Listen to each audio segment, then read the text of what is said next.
pemaparannya memang saya pengen yang gampang-gampang aja deh, mudah-mudahan gampang dipahami, bahasa awam gitu kan. Kalaupun nggak terlalu paham ya kita sharing bersama di sini ya. Nah jadi semua itu masuk ke yang namanya sekarang ke alokasi perencanaan. Nah ya kan, di sini semuanya ada apa yang mau dibahas ya kan, mulai dari yang modal kecil sampai ada minimumnya. Tadi saya bilang, saya tanyakan berapa sih deposito sekarang, ternyata 5 juta, saya tahunya 8 juta minimal ya kan. Nah ini semuanya ada di sini, mau larinya kemana? Kalau mulai dari yang tabungan, pasti teman-teman ada namanya tabungan, berapapun jumlahnya saya udah aman ya kan, rahasia pribadi lah. Deposito juga saya nggak tahu, terserah. Mungkin mulai dari yang ketiga dan keempat dan kelima ini yang mulai teman-teman, ini barang apaan sih, benda apaan sih? Gue cuma pernah dengar, tapi gue nggak tahu nih modalnya kayak apa, gitu loh, gitu kan? Mungkin ya, masih ada, boleh coba ditanyakan? Kira-kira siapa? Ada yang udah pernah tahu reksadana itu siapa? Benda apaan, barang apa? Tunggu ada apa ini?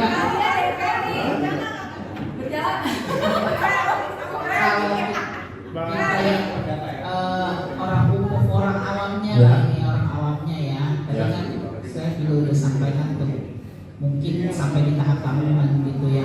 Kalau yang kita ini emang dari investasi itu apa ada yang benar-benar aman tanpa rugi? Terus satu itu lanjutan aman tanpa rugi. Aman tanpa rugi. Soalnya kalau yang kita dengar itu kan malah bisa sampai kerugian yang besar banget gitu ya di alamnya. Ya dengar-dengar aja sih ya. Katanya saham anjlok atau apa gitu ya. Nah terus kalau yang kedua saya mau nanya, kalau investasi yang paling rendah apa ininya? Apa hasilnya? Pengembaliannya? Biayanya? Biaya. Modalnya ya. Modal apa biaya? Beda modal apa biaya? Modal. Ininya. Modal awal. Modal awalnya ya. Oke, thank you. Nah, jadi ada dua yang agak tanyakan, ya kan? Pertama tadi mengenai kalau nggak salah tentang risiko ya, gitu kan? Apakah benar-benar ada yang aman dari risiko? Benar-benar aman 100%? Saya tetap bilang kalau misalnya tabungan dan deposito pun hanya dijamin sampai berapa tadi? 2 miliar atau berapa? 2 miliar yang MPS hanya sampai 2M. Per bank sama per account. Iya kan tuh, seperti itu. Tabungan atau deposito. Penjaminan itu yang paling aman, berarti itu yang benar-benar konservatif yang dijamin oleh pemerintah. Ya kan? Nah, terus habis itu berikutnya situ udah mulai menjawab belum pertanyaan pertama ada? Hampir semua ada risikonya gitu. Betul. Semua pasti ada risiko. Semakin besar kita punya aset, punya uang, cash atau macam, ya semakin besar juga risikonya. Apa deposito di bank itu termasuk ada risiko juga gitu? Betul. Tapi risiko yang boleh kita bilang low risk. Sangat low risk ya? Sangat low risk. Paling yang low itu adalah deposito Ya, tabungan dan deposito. Kecuali tiba-tiba bank itu apakah deposito tetap dibayarkan atau tergantung masih dijamin sama Sebenarnya jumlah maksimum yang itulah. Dia mau yang deposito yang paling kecil ya. Iya. Tabungan Sama. terpotong hanya biaya admin ya. Iya. Yang sudah pernah kejadian kan seperti itu yang bank indonesia atau Dan tidak bisa ditarik sekarang teman-teman nggak bisa ditarik semua tabungan itu secara sampai nol itu enggak ya, pasti disisain gitu ya kan. Terus tadi mengenai bicara modal. Nah, tadi mengenai modal pun saya sudah bilang ada 2 atau 3 kali, 10.000 pun bisa. 10.000. Apa itu? Duit 10.000 Ya, bisa. Oke. Saya punya duit 10.000 ingin masuk ke dalam perencanaan keuangan saya misalnya. Oke. Pertanyaannya Mas saya punya duit 10.000 kira-kira mau dikemanain ya? Nah, saya balik bertanya lagi, Mas Yayo. Ya. 10.000-nya cuma sekali atau ada beberapa kali bisa disisihin 10.000? 10.000 misalnya 1 hari. Terus? Itu udah bisa nggak buat investasi? Nah, itu cakep banget. Berarti kan kalau kita misalnya kumulatif aja selama 30 hari jatuhnya berapa tuh? 300.000. Tapi dengan per harinya 10.000 ya. Kalau teman-teman itu masuknya ke dalam tadi ke profilnya yang low ya kan, saya bisa nyebut sekarang masuk yang namanya ke reksadana. Nah, kalau misalnya teman-teman belum tahu apa reksadana, jadi itu adalah biasanya dikelola oleh namanya manajer sekuritas, ya kan, pengelolaan dana dari masyarakat itu yang dijamin juga oleh pemerintah, ya kan. Mereka akan si manajer investasi itu, ya kan, pokoknya yang ada PT MNC Sekuritas, Lipo Sekuritas atau Mandiri Sekuritas itu yang mengelola dana dari masyarakat yang bisa berbentuk tadi nama itunya sih reksadana. Nanti reksadananya sendiri itu bisa dipecah lagi. Misalnya tadi kan kategorinya yang Moris. Nah, di reksadana yang Moris itu ada yang namanya reksadana pendapatan tetap. Pendapatan tetap itu adalah, jadi nih Mas Aryo punya duit 10.000, terus Mbak Pia punya duit 10.000, terus Bang Ikul punya duit 10.000, ya kan, dikelola sama ini si manajer investasi, ditaruh misalnya kalau tadi penempatannya untuk yang pendapatan tetap atau yang Moris itu mereka akan taruhnya di deposito biasanya. Deposito ya di bank pastinya. Tapi karena mereka ngumpulin bukan dari 3 orang ini, tapi bisa ngumpulin satu Indonesia, kan dia masukin depositonya gede. Seperti itu. Jadi tingkat pengembalian yang diterima oleh teman-teman juga lebih bagus daripada menaruh di tabungan sendiri atau deposito sendiri dengan modal yang minim. Misalnya tadi 10.000, sanggupnya berapa kali? Ya bisa tiap hari 10.000, ya bagus. Sebulan juga 300.000, bisa kok beli gitu loh. Nah, kalau bagaimana caranya itu untuk yang reksadana kan kita bicara tentang reksadana, ya kan? Nah, jadi kurang lebih seperti itu mengenai reksadana. Tadi ada reksadana pendapatan tetap, campuran maupun yang di saham juga ada. Kalau yang di campuran, itu ada duit yang terkumpul itu dimasukkan ke dalam semuanya sebagian ya. Berapa persennya sendiri tergantung dari manajer investasinya. Ada yang sebagian ditaruh di deposito, ada yang sebagian ditaruh di obligasi juga, ada juga yang taruh di saham. Terus kalau misalnya reksadana yang saham, ya benar-benar biasanya 100% taruh di saham, tapi dikelola oleh si manajer investasi tadi. Yang misalnya ada PT, ada sekuritasnya lah, tadi saya sebutin contoh. Seperti itu, ya kan? Kalau dijelasin lebih teknis lama ya Mas? Agak lama ya kan? Makanya sini coba kan sepintas-pintas dulu, ya kan? Nah, terus mengenai obligasi sendiri, teman-teman di sini udah pada tahu atau belum? Kita bisa sharing bersama nih di sini. Obligasi itu kayak surat hutang itu ya? Surat hutang negara? Ya, jadi kalau obligasi itu adalah negara punya hutang kepada warga yang membeli si obligasi tersebut. Di mana bisa beli obligasinya? Ya bisa ke yang ditunjuk oleh pemerintah, bisa ke bank, bisa ke sekuritas juga bisa. Seperti itu. Jadi tingkat pengembalian itu juga kategori itu masih di, kalau saya bisa klasifikasikan itu di dan tengah-tengah, di atas deposito juga sih baik, gitu kan? koreksi kalau salah saya Utari bener nggak mengenai obligasi? Nah, masukan dari Utari, obligasi negara itu lebih aman karena memang negara yang menjamin. Kalau deposito kan penerbitnya bisa bank swasta atau bank pemerintah, ya kan? Nah, berapa harganya masing-masing? Ya tergantung juga si negara lagi ngeluarin obligasi ini yang harga berapa yang bisa dipegang. Berarti kalau yang saya tangkap, jadi biar ini cara teknis ya, dan itu juga yang jadi obligasi ini sebenarnya membutuhkan dana tidak kan tadi bilang 10.000 ya, tapi kemungkinan besar itu obligasi tidak 10.000 ya. Bisa juga. Bisa. Oh bisa juga. Masuk masuk ke tadi sih. Masalah sadana, tapi penempatannya ada yang ke obligasi. Kan 10.000 juga. Tapi dalam bahasa ininya cuannya agak lebih gede ya dari reksadana gitu ya. Yang pendapatan tetap dua. betul. Ya lebih besar sedikit dan ya lebih besar sedikit lah gitu. Gitu. Terus kalau khusus ke yang kelima, ke yang saham, ya kan?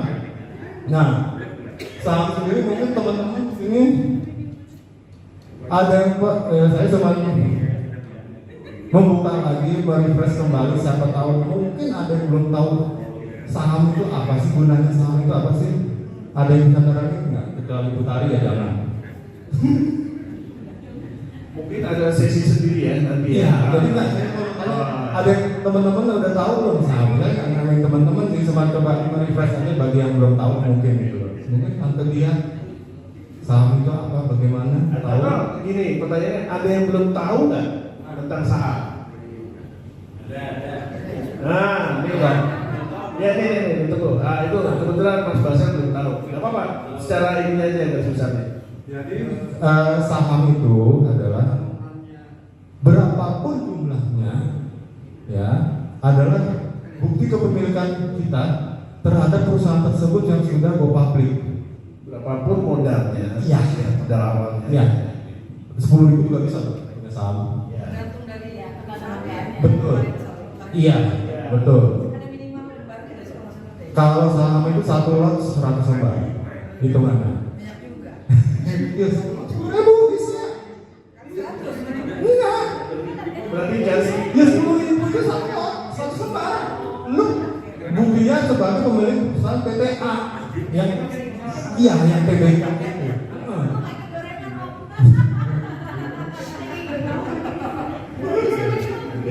Cuma kasih contoh. ini Kita bicara investasi jangan wah 1 juta. Tapi kan kita udah aminin tadi 3 bulan ke depan bakal punya. Ya kan masa nggak percaya sih sama Tuhan? Nah, ya, sama gua dah percaya sama Tuhan. Oke, kembali biar nggak keluar dari konteks. Ini kebetulan Mas Basar ini menanyakan saham itu kayak apa? Iya, saham. Tadi kan yang saya bilang kepemilikan kita di suatu perusahaan yang kita bisa beli, ya kan? Nah, saham sendiri itu kita bisa punya langsung dalam bentuk yang istilahnya bentuk fisik juga ada, tapi biasanya itu modalnya perlu lebih besar lagi, ya kan? Atau yang mulainya biasanya kalau nggak saya dengar info-info intelijen itu Bukori ya bermain saham. Makanya tahu nggak kan goreng-gorengnya. Nah, tipe agresif kan tadi, ya kan? Nah itu yang kita punya saham secara virtual atau secara online yang kita bisa trading. Tapi balik lagi, kalau kembali lagi ke slide saya yang awal yang tentang jangka waktu, yang pertama banget, iya pertama, ya kan? Terus,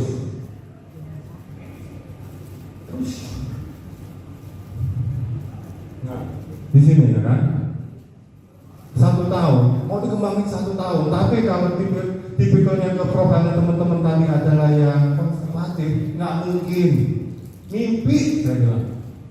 Saya taitin, bahasanya gampang gitu aja. Lu mimpi yang bolong, mimpi jorok terus yang bolong. Gitu loh. Oh iya, tanya Bu Koret yang pengalaman.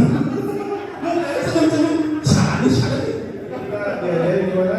Ucap Astagfirullah.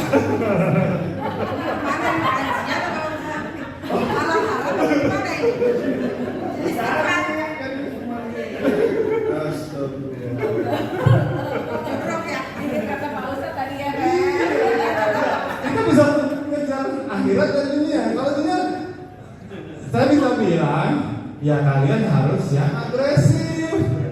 Setahun bisa berani. Ya Bukhari jepret. Jelaskan, masa ada ini, masa ada yang sini. Kenapa kok jadi kayak tunggul ya?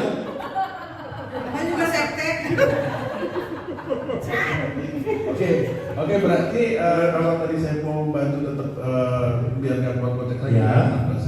berarti saham itu masuk ke low risk, middle risk atau ke high risk? Tergantung penempatannya mau berapa lama. Misalnya, ya kan, daripada pusing. Tadi kalau yang kan baru yang setahun ya, berarti masuk udah termasuk ke yang agresif. Tapi kalau misalnya saham, sebetulnya mana? Gua naruh di saham ini karena duit gua nganggur, ya kan? Karena sebetulnya idealnya, kalau menurut saya dan yang pernah saya baca, saham itu idealnya adalah di atas 5 tahun. Karena di saat itu ada yang namanya pembagian dividen. Bener nggak Bu Kori, pembagian dividen saham kalau di atas 5 tahun atau di atas setahun yang kita nyimpen di saham, ya kita dapat dividen. Ya, jadi mau bantu lagi. Nanti ada modal tipe-tipe saham ya. Betul. Ada yang dividen, ada yang enggak ya? Ya, itu. Jadi ini membantu. Wah, benar-benar dia benar-benar saham itu apa Iya. sih gitu kan? Oke, mungkin dari ini yang sudah Lanjut Bu Tali.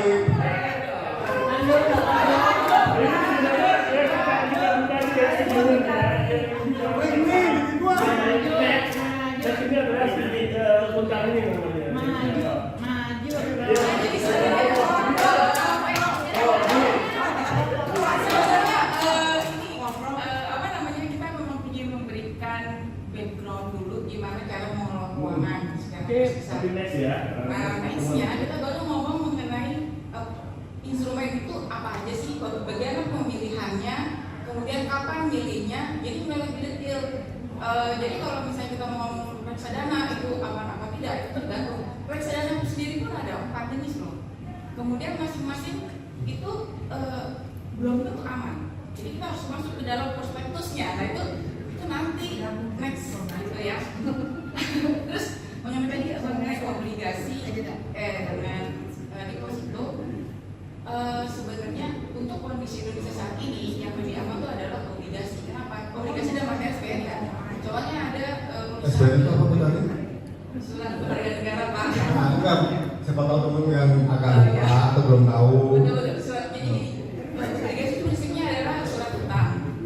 Jadi kalau misalnya saya perlu uang nih, perusahaan saya perlu uang, saya kasih surat deh, saya utang 100 juta, tapi kamu dapat 10% dalam waktu setahun, itu namanya obligasi. Tanpa kamu saya kasih saham. Ya, ini hanya surat utang doang. Kita dengan janji memberikan return dalam setahun itu berapa? apakah ada penjaminnya? Ada. Kalau SP seluruh obligasi ada penjaminnya. Nanti juga kita akan jelaskan bagaimana siapa penjaminnya, bagaimana flow-nya, bagaimana kamu beli obligasi kemana, terus nanti dari mana investasi menjamin kemana, nanti bagaimana kembaliannya kayak gitu. Jadi deposito dong ya, obligasi ya. Betul. Sebenarnya SP itu adalah obligasi yang dikelola oleh negara langsung. Itu ripanya lebih besar daripada deposito. Kalau deposito sekarang sudah saya sekitar 3,5%. Kalau obligasi itu sekarang 5,5%, lebih besar dan lebih aman. Kenapa? Karena kalau deposito itu adalah yang mengeluarkan bank, masing-masing bank. Sedangkan kalau SPN yang mengeluarkan negara langsung. Jadi kalau misalnya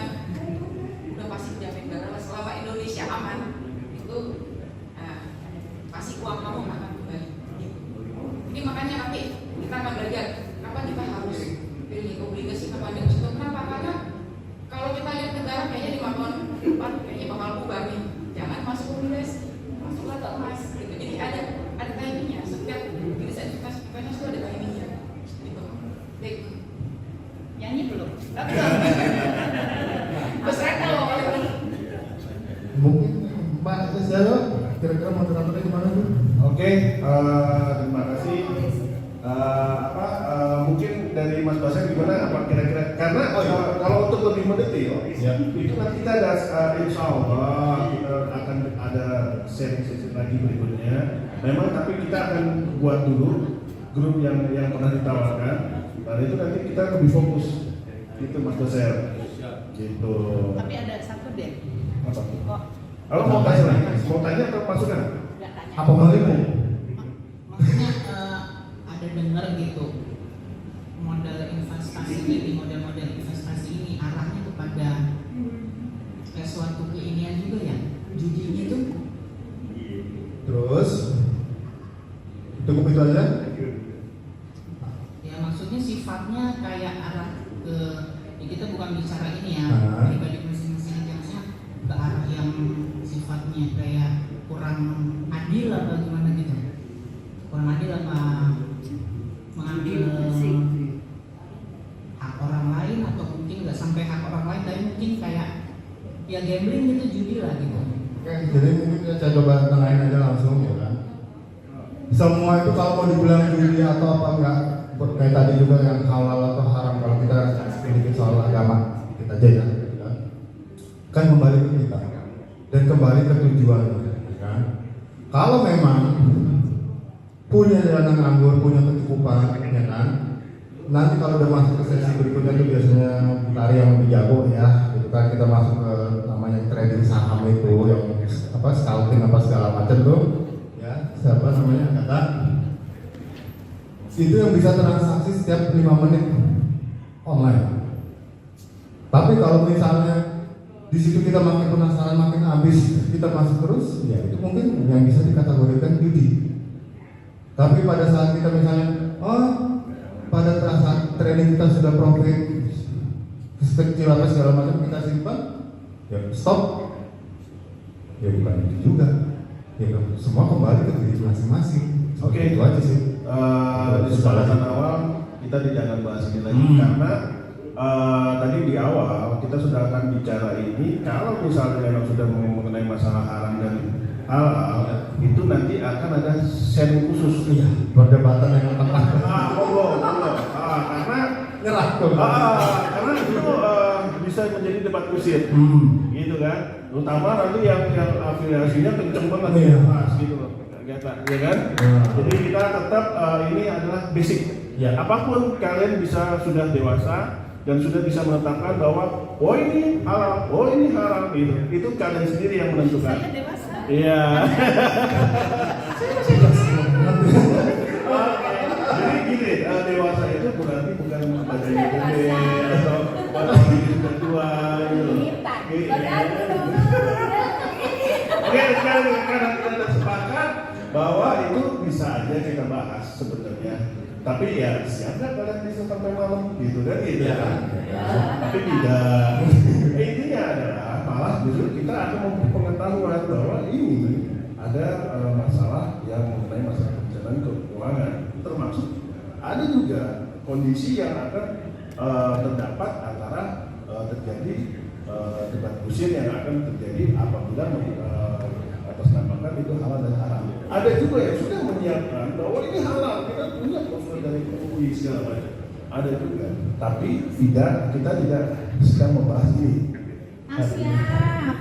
Siap. Oke, thank you. Jadi kita hanya tahu, jadi tidak ada salahnya kita bahwa kita ingin tahu nih dibanding kita, jujur aja, ada yang belum tahu nggak sebelumnya mengenai masalah obligasi yang ditawari, ya kan? Mungkin saya juga belum tahu. Oh iya, makasih Hari karena sudah diberi penjelasan tentang obligasi atau SBN, surat barang kayak gitu. Ya, kita semua sama-sama belajar, ya kan? Saya pun juga bisa aja bilang, wah ini haram kan? Wah ini haram. Tapi gue main kartu, apa judi bola, apa namanya segala macam taruhan bola. Ya masih banyak lah yang kayak gitu. Cuman ya sudah, intinya kita harus sudah bisa menentukan dan sudah punya ini menentukan ini haram atau itu adalah dari diri kalian sendiri. Gitu. Karena inilah yang nanti akan menjadikan duit ini mengalir ke perut anak kalian, ke keluarga kalian, ya kan? Gitu. Ya. Tapi kita juga menyiapkan kalau ada yang bilang ini haram itu tapi tidak di sini waktunya. Kita sudah menyiapkan ini halal loh. Ada sertifikasinya loh. Kita udah siap. Itu ceritanya. Oke? Ada lagi yang mau ditanya mengenai masalah properti atau? Mungkin dibalik pertanyaannya. Jadi apa yang menurut Anda Rani yang bukan gambling atau judi, kira-kira apa? Itu nanti panjang lagi. Panjang lagi. Iya. Jangan Mas Ferry. Ya, lanjut ya ke mengenai properti. Ya kan, siapa tahu pasti teman-teman di sini juga saya yakin udah banyak kan tahu kalau investasi di properti itu bisa rumah, tanah, apartemen, rumah atau segala macam. Nah, yang namanya properti yang dipastikan adalah nominal yang nanti siap. Saya yakin harus di atas 100 juta kondisi sekarang. Setuju apa enggak? Setuju apa iya? Iya apa iya?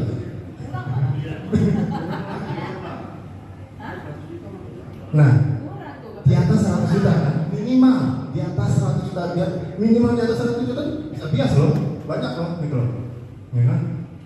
Kalau yang bagian sudah mapan atau berkecukupan, ya nggak ada masalah, ya kan? Tapi kalau misalnya nanti yang pada saat waktunya pensiun atau terima pensiun ini mau dibeli properti, dialokasikan ke bidang properti, ya nggak ada masalah juga, ya kan? Suka-sukanya juga, gitu kan? Selamat sore Pak Tunggur, Pak Hebat. Kompak banget di belakang biru-biru semua nih.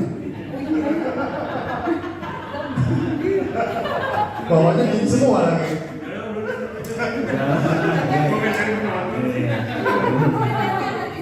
Mereka semuanya udah janjian kan, Oh iya. Trill juga semua kayak gitu. Itu ada grup sendiri. Ada grup sendiri. Tepat. Nah jadi balik lagi ke soal properti, pasti teman-teman udah lebih paham ya bahwa yang diperlukan modal pastinya tidak sedikit, harus di atas 100 juta, apalagi bicara di Jabodetabek nggak mungkin, mimpi gitu loh kalau di bawah 100 juta, ya kan? Jadi sana ini ya, kuburan ya. Iya. Ada juga.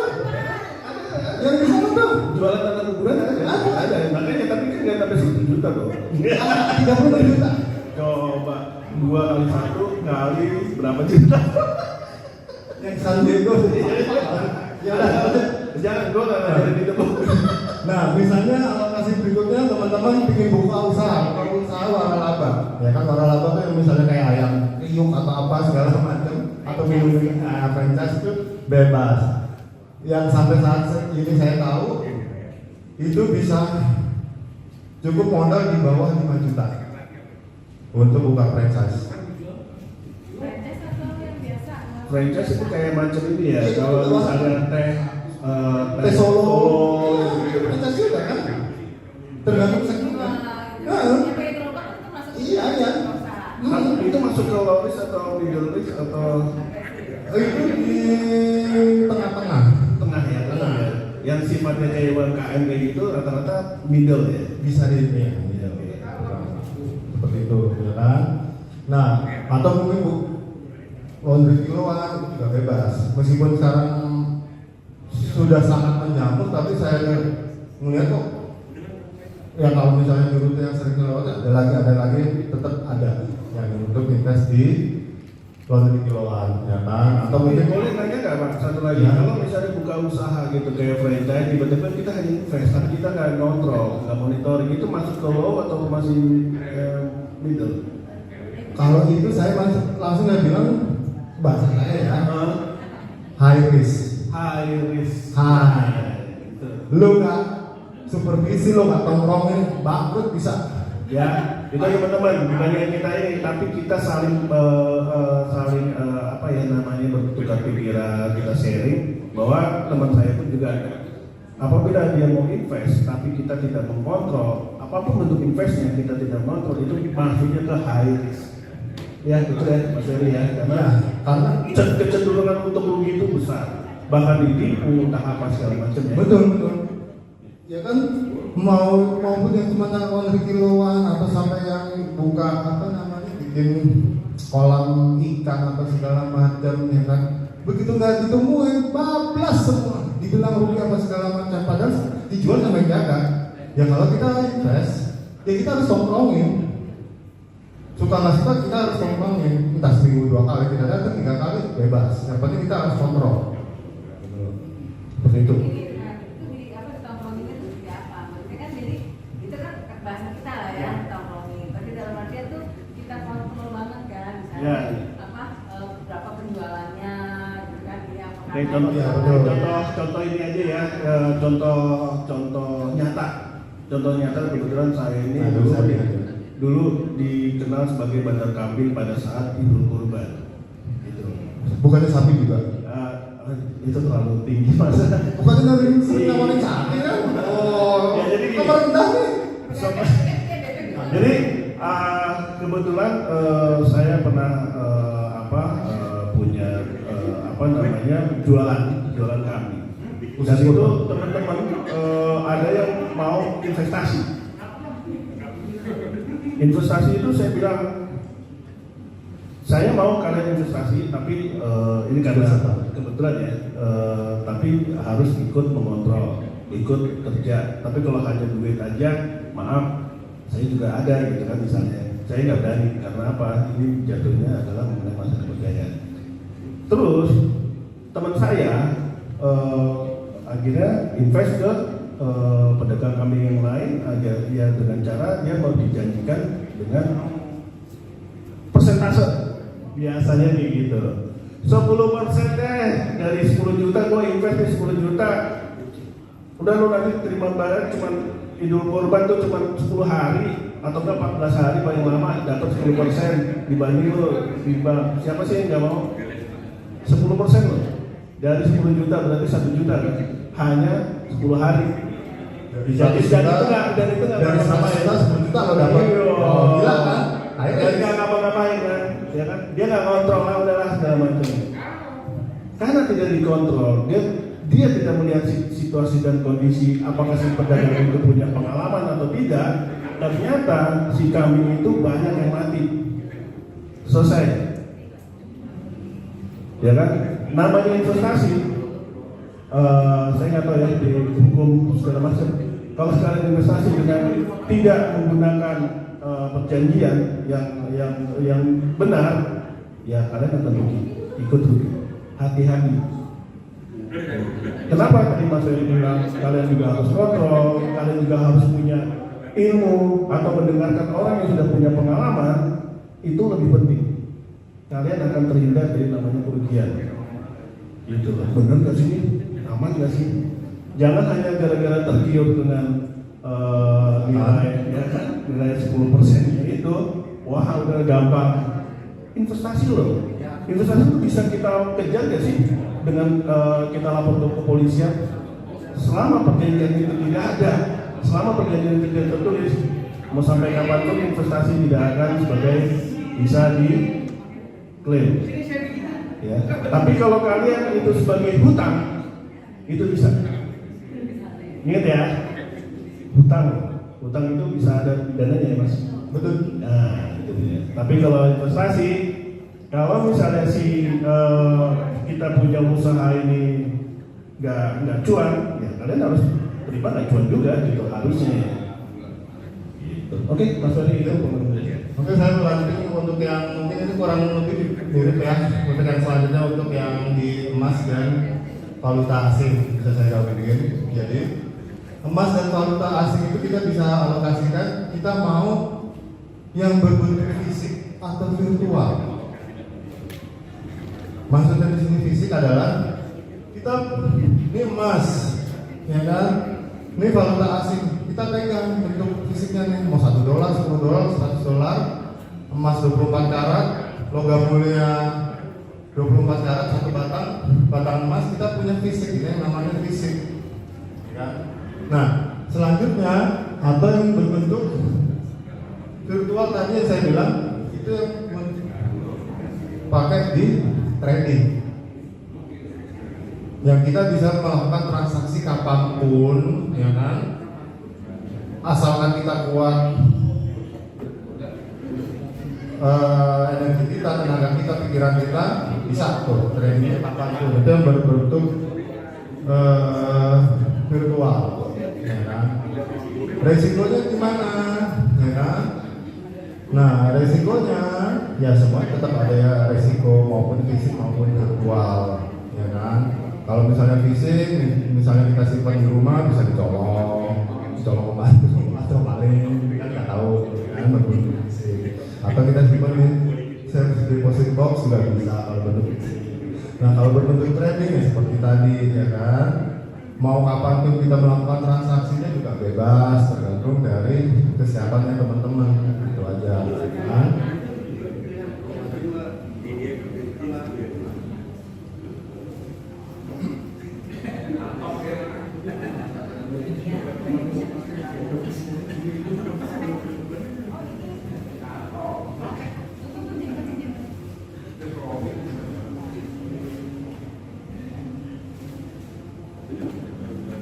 Nah, apa namanya tadi kita udah masuk yang di emas maupun falas. Teman-teman ada yang mau di-sharing di sini? Falas valuta asing, forex, valuta asing ya, dolar, pound sterling atau segala macam. Soalnya yang dia doang yang ngerti bahasa Inggris. Oh iya. Ya falas itu bahasa Indonesia. Forex baru bahasa Inggris, foreign exchange. Bener nggak? Gitu exchange. Kan? Nah jadi mungkin ada teman-teman yang mau sedikit atau banyak saya tentang emas ataupun falas di sini. Ah, Bang Iton. Ayo, gua hilang nih, ayo. Iton mau tanya.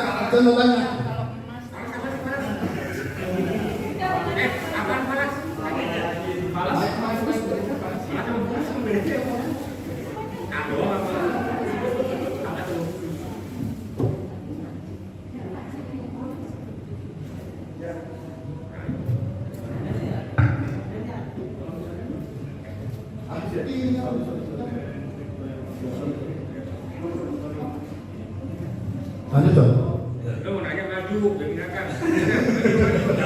Walau Orang-orang ya. Iya. Kalau saya tuh biasanya paling seneng di emas. wih, fisik atau virtual? Bentuknya bukan yang logam batangan, bukan. Perhiasan berarti. Perhiasan bentuknya bukan jadi. Iya, yang kalung cincin, Iya, leontin segala macam. Betul. Jadi itu pernah saya alamin pada saat saya dulu di tahun 2005 dari kerja itu setiap gaji atau lebihan bonus biasanya saya limpahkan di emas. Ya, terus Sampai saya udah nikah, udah aman gitu kan. masih berlanjut. Masih berlanjut jadi waktu itu. Nah, pada saat BU pada saat ini harga emas jadi naik sampai 2005 kita di 2011 ya kita berjuang kan di jangka waktu 6 tahun itu kan agak lumayan ya. Iya. Nah di situ baru kita nikmatin dari situ kalau jual beli emas. Tapi kalau kita belinya yang model atam, Ya. kalau di atas itu dia kena pajak, dia kena pajak bos. Oh gitu. Misalnya yang paling minim yang 5 Gram. gram ya. Yang berapa yang bisa paling 5 gram, ada yang lebih gede lagi yang sampai berapa gram gitu kan. Nah itu biasanya kena pajak. Nah kalau kita beli perhiasan itu kan kita perlu kumpulnya. Nah itu nanti dari tahun ke tahun ini sampai misalnya sampai 6 tahun itu akan terasa kita. Lumayan sih bos begitu. Jadi pertama perutnya beli misalnya 100 gram 250 ribu ya. Jangka waktu 2011 itu harga emas sudah 700.000, kan lumayan perbandingannya. Di situ yang saya sebenarnya masih seperti itu. Kalau valuta asing saya nggak begitu ya, karena selalu berubah-ubah, naik turun kalau valuta asing. Misalnya dolar Amerika kan itu, memang dia naik terus turun naik lagi turun lagi, kurang begini. Kalau emas itu akan stabil ya pastinya, nggak pernah turun kalau emas. Oke. Saya paham nih maksudnya Mas Ijon, terima kasih udah sharing ini. Iya, Luar biasa. Kemudian saya juga sama Mas. Mas yang saat ini ya tadi kemudian kalau logam antam Mas, kalau beli di antam ya kan, atau itu benar kena Mas, harus menyertakan dengan NPWP. Tapi sekarang di BSI yang kebetulan yang untuk jual, dan itu bukan logam antam aja yang dijual oleh BSI, tapi dia mengeluarkan juga untuk BSI itu tidak dikenakan asal cicil emas atau dijualnya di situ, gitu.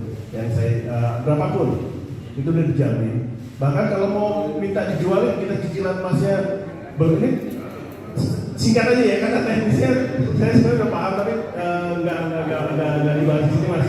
Kalau di BSI Bank Syariah Indonesia itu bisa dicicil, kita ada nyicil berapa, tiba-tiba udah mulai nih ada tingkatnya Mas, emasnya nih, minta tolong aja jualin, iya kan?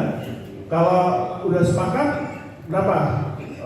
Misalnya harganya 10 juta, kita udah dapat jual nih, wah udah lumayan nih, dari 9 kita beli cuma 9 juta, tiba-tiba bisa laku 10 juta gitu.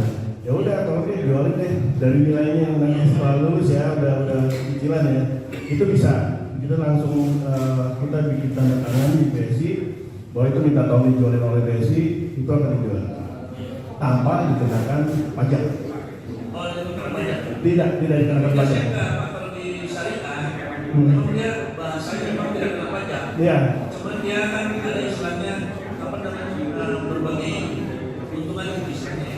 Ya, itu bisa dibicarakan di awal Mas. Ya, ada sudah dibicarakan di awal, tapi pada saat nanti setelah kita menjalankan cicilan, itu untuk saat penjualan sudah tidak dikenakan pajak. Semua sudah dikenakan di awal. Itu udah ada perjanjiannya, udah ada akadnya segala macam, jadi kita lebih aman. Tapi diingat ada dua macam emasnya, satu logam mulia antam dan satu logam dari BSI sendiri. Jadi mereka sudah mengeluarkan sendiri, gitu, dan agak lebih murah 2.000 berapa perak lah dibanding antam. Dulu kan kayaknya yang betul aja ya. Iya. Beda ya, jangan perhiasan itu lebih ini lagi, lebih murah. Iya kan, ada karena itu. Gitu. Kebetulan kita punya pengalaman yang sama Mas. Iya. Kebetulan kalau saya bermain di emas, kebetulan kan sudah ada istri kan banyak orang Priaman. Betul. Orang Priaman itu dia paham tentang emas. Iya, pasti. Betul, saya juga. Saya dari Langkat Mas. Oh, pantas kamu kayak biasanya orang awam gitu yang beli emas. Sama yang gula emas gitu. Udah hijau biasanya. Udah awam lanjut. Kalau enggak kita akan tidak lama fokus ini. Bisa dilanjut ya, Mas Ijon ya. Oke, sudah lanjut. Oke, untuk yang selanjutnya teman-teman, ya kan? Oh, Mungki, Mas Mungki mau. Oke, sip. Mas Luki kasih emas. Mas Rudi mau kasih emas ke saya? Berapa batang? Enggak. Iya, mau sharing kan? Ya, mau sharing. Ini menarik. Mas Mungki nanti minta waktu untuk sharing. Ya, berarti dia akan mengemas di akhir. Gitu. Oke. Yuk. Oke, saya lanjut yang ke berikutnya ya teman-teman, ya kan? Nah di sini yang aktif bekerja atau yang berusaha siapa sih? Yang kantoran atau yang punya usaha sendiri? Atau cuma mengandalkan dari pasangannya?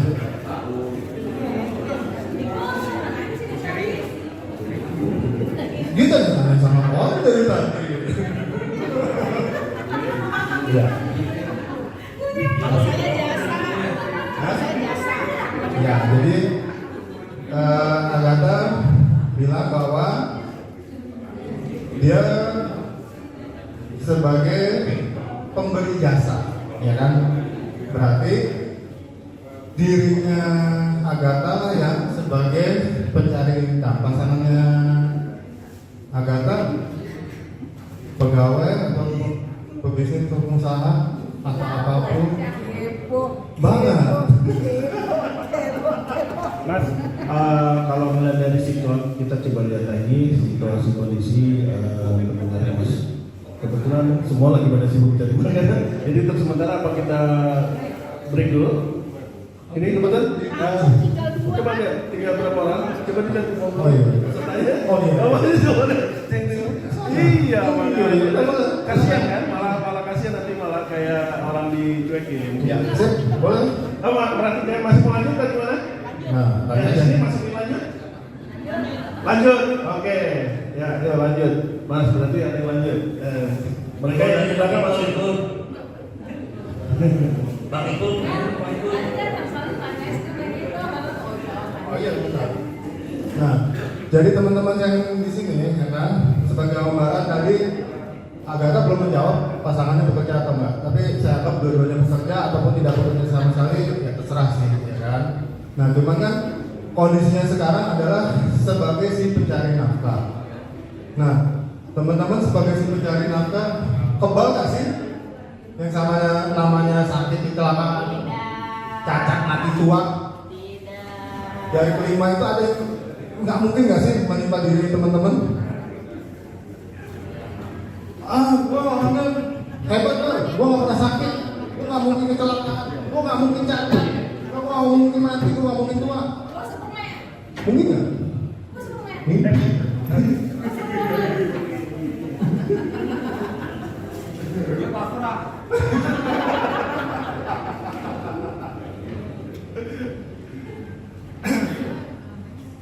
Nah, jadi seperti itulah alokasinya, ya kan. Nah, kalau misalnya diri sebagai si pencari income, pencari penghasilan bagi keluarga, ya kan. Nah, teman-teman itu yang sekarang punya BPJS punya nggak? Punya semua? Punya BPJS atau swasta? Keren. Jadi diri kita sendiri si pencari nafkah itu memang harus minimal yang akan membackup kalau ada apa-apa, ya kan? Ya kalau bicara barangnya saya sebut itu yang namanya asuransi, BPJS itu asuransi kesehatan, ya kan? Yang bisa berobat jalan, rawat perawat jalan tanpa kondisi langsung masuk bisa dirawat bebas. Jadi teman-teman itu minimal harus punya BPJS. Mau kelas berapapun, yang kelas 1, 2, 3 ataupun yang kategori miskin, ya kan, harus punya BPJS supaya kami selain keluarga, kami selain tetangga, kami selain yang lainnya itu harus punya BPJS minimal. Hah? Kan ada yang gratis. Ada gratis. Cara ajukannya kalau nggak salah berubah salah dengan itu infonya adalah ya ajukan surat keterangan miskin dari RT RW atau kelurahan. Udah, ajukan ke kantor BPJS. Itu semua yang di satu keluarga bebas semua. Harus punya minimal itu BPJS. Nggak sanggup bayar, keterangan miskin, harus punya BPJS minimal. Seperti itu. Ya lanjut.